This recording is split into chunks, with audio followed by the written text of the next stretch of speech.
Hey everybody, welcome back to Steve TV. On this episode we're going to be talking about the results from the Makers Faire Orlando Combat Robotics Competition and damage report on Junkyard Dog Jr. So let's get on to it. My first fight at Makers Faire Orlando was with a robot called Construction Ahead, and he's a all-wood robot with a vertical spinner. And I felt good about fighting a wooden robot, being my first ever fight, but he does have a good vertical spinner on it, so I was nervous about that. But once the match started, his vertical spinner never spun up. He was having some kind of issue with it, which worked well for me because my spinner worked fine for the match, and I was able to make a whole bunch of toothpicks and actually win that first fight. And you can see for yourself, so here's the first fight.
My second battle was with a robot named Thundersnow, and he was just a articulating wedge, looked like mostly plastic construction, which I felt pretty good about this fight too.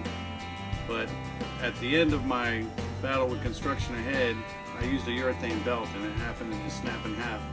So I decided that I would put a smaller belt with my larger urethane belt before this fight, so in case the larger one snapped, I could still show movement and still have somewhat of a weapon. Well, that did not go so well for me because on the very first weapon spin up, the small belt slipped underneath the larger belt, which provided all the torque, and kicked it right off. So I had to go this entire fight with no weapon and wasn't able to inflict any damage whatsoever. And not being a push bot, I just got pushed all over the place and ended up losing that fight. So here's that fight.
our job is to tap in the wall there.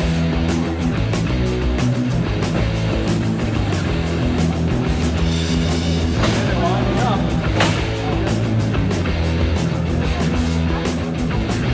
Robot 57 again. Short ball.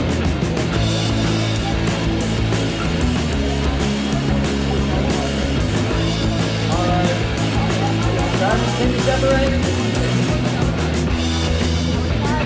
Oh, apparently they can.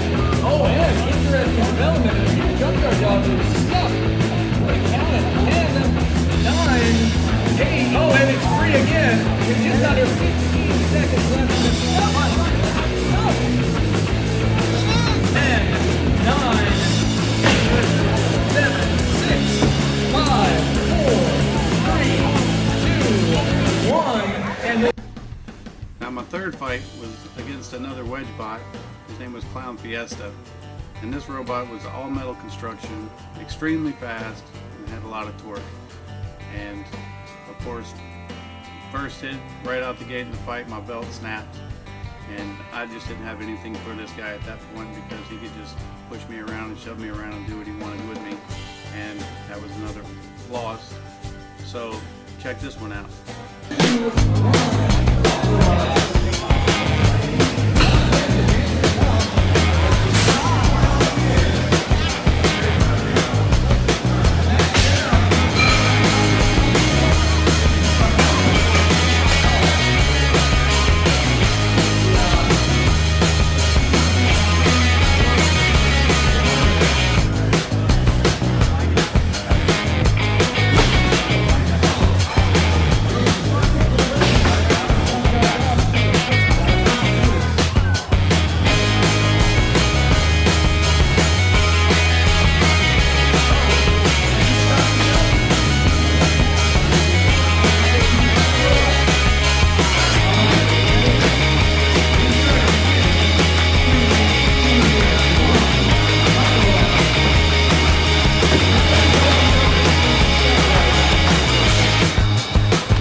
My fourth fight, that was against a robot built by a college team named Themis, and he had a extremely, looked like ratty looking bar spinner on the front, had PVC spacers and stuff on it, so I underestimated this fight, and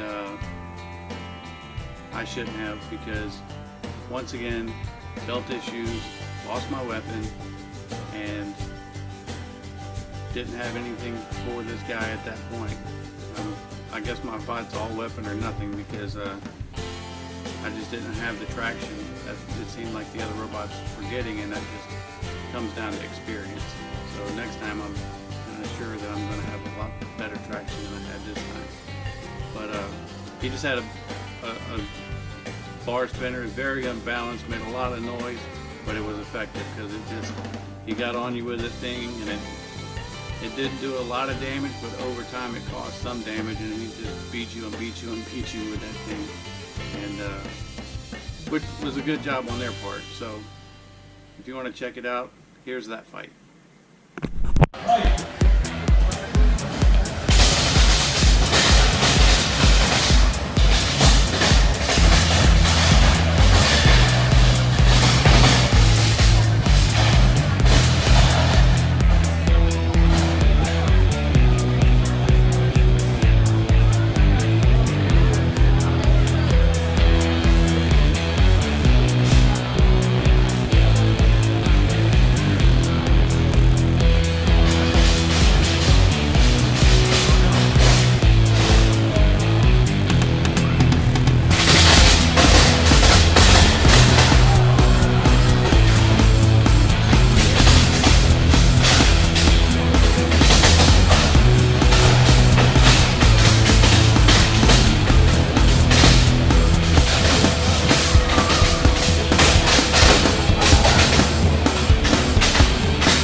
Okay, so with an overall record of 1-3, which my first fight ever to get a win was great, but to lose the next 3 kind of sucked, but it was to be expected. I mean, I had an all-aluminum robot with people with titanium and much more experience than me, and you know, Junkyard Dog Jr. will be a lot better for the next match.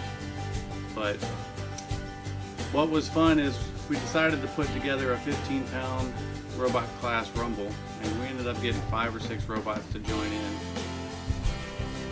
So we all got in the arena at the same time, and probably the most damaging bot there was named Anamorphic.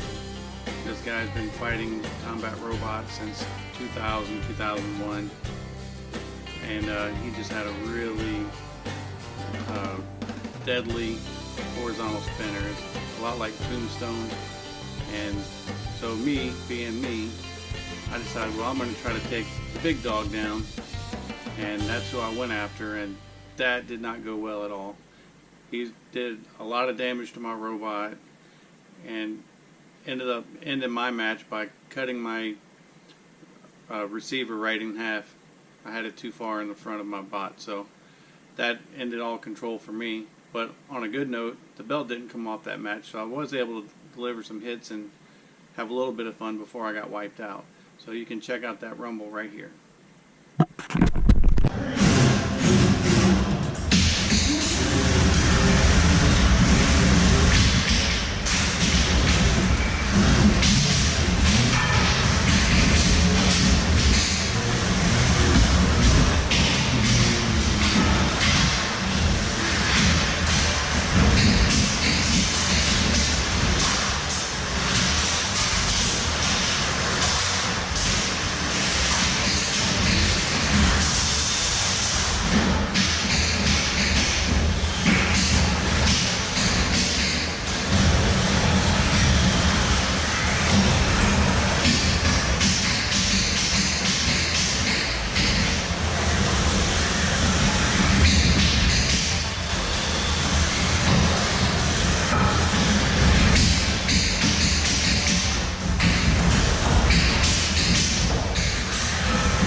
Alright, now that you've seen the fights, I'm going to turn the camera to the robot itself and kind of take it apart and show you guys the damage that different robots did to me. So, let's look at it. Alright, if you look on the front, this is just a housing right here that basically protects my pulley and helps hold my bearing assembly in. And I got one little ding right here from my first fight. That came from construction ahead for this vertical bar. Now if he could have actually spun that thing up to full speed, he might have actually bent this aluminum in enough to stop my pulley altogether. And then we'll go on to this one, and the college team, I think the robot's name was Themis. They had Greek names for their robots. Just abrasions like this and little chew marks like this. He didn't do a lot of damage, but he just beat on me the whole time, and really didn't cause a lot of damage, but he showed more aggression to me because I didn't have a weapon, and he was able to push me around some. So that's how I lose a fight, and that's how he wins the fight. Now we're going to talk about my brawl with the Animosity, which, you know, this was all about research and development. I needed to see what the best could do, so I know how to build for next time, and I certainly found out. I guess I went on a vertical bar against a horizontal bar. Well, my little vertical bar didn't compare to the size of his blade. His blade probably weighed at least 3 pounds, maybe even 5 pounds, compared to this maybe 1 pound bar here. And if you've noticed, it's got a nice little concave shape in it now, and it's got some serious chunks taken out of it, and this is solid stainless steel, so he was delivering some pretty good hits. My front aluminum wedge here, you can see where he just cut clean through it right here and just rolled this whole side up. If I lift this up, you can see over here where he was just beating on this front plate right here and rolled it out and actually caved in this whole side, but I'll show you more of that when I pull the cover off. And then on this side, if you flip up this wedge, you can see pretty good dent marks and poundings on here. Now on my weapon, as you can see up here, how this is nice and straight. I use this to hold my bar off the ground so it's not bouncing off the floor. And when he came under the front of me, you can see what he did to this front plate here. He just completely twisted it and cut a big giant chunk out of it. And that's not super thick aluminum, but it's like 3/8 aluminum, so it's pretty tough. But like I said, I knew it was going to get beat up, but that's what I needed to see so I could prepare for next time. So I'm going to go ahead and pull the top off and have a look on the inside. Now on this side right here, this used to be attached right here, and he just hit this so hard it just ripped it completely, popped all the rivets out, folded it over, and that's when he hit my radio receiver here and just cut it right in half, and that's what took me out of the fight. And then if you look on this side here where he came under the front, like I said, this all used to be nice and flat, and he just cut, and you can see a good 1.25 inches or so in here and just rolled this whole piece underneath the robot, which is pretty cool, I think. It sucks that my little robot got beat up so bad, but like I said, you gotta learn somewhere. And then he got underneath me, chopped my wheel up, ripped the rubber off the wheel, kind of messed that up a little bit. So even if the radio hadn't been ripped apart, with this wheel hanging off like that, I would have just been sitting there doing circles anyway. So now I know I need either thicker aluminum or a stronger metal, which a lot of people use titanium, but that's extremely expensive. One day I'll invest that, but for now I'm just gonna keep it realistic and see how things go. But that's pretty much it for the damage report. My battery was held nice and safe in my little 3D printed box. I didn't have any damage whatsoever with speed controls or the weapon speed control or weapon motor, drive motors. All that held up through the entire match, which I've heard some bad things about the Harbor Freight drill motors, that, you know, they don't last or hold up, but like I said, I got knocked around pretty good and had 5 fights, and I had no mechanical or electrical issues except for my receiver getting cut in half. So anyway, that's the current status of Junkyard Dog Jr. Well, that's going to be it as far as my damage report on Junkyard Dog Jr. He got pretty much wasted, but he is repairable. And a hammer and some more screws and a little bit of work would fix up and have him ready in no time. As far as my first combat robotics competition went, you'll never, if it's something you're interested in, you should definitely get into it. These guys are an extremely tight-knit group of guys and girls. I mean, they're very friendly. They treat you like family right out the door. You know, people, if their robot was down, they would pull parts off their robot to get yours back going. And that's just how welcoming and embracing they are. So it's a really good experience. It's a good family fun, and I would recommend it to anybody who would want to try it out. I mean, if you're nervous about not knowing something or what's going to happen, or are people going to laugh at you, or I can't compete with this robot or that robot. It's really not about that. It's more about the experience, and the people are going to help you and give you advice. They're not going to poke fun at you. So get in your garage and start building your robot. Look on their web pages, find out when the next local event is, and just go for it. You'll definitely have fun. So until next time, thank you for watching.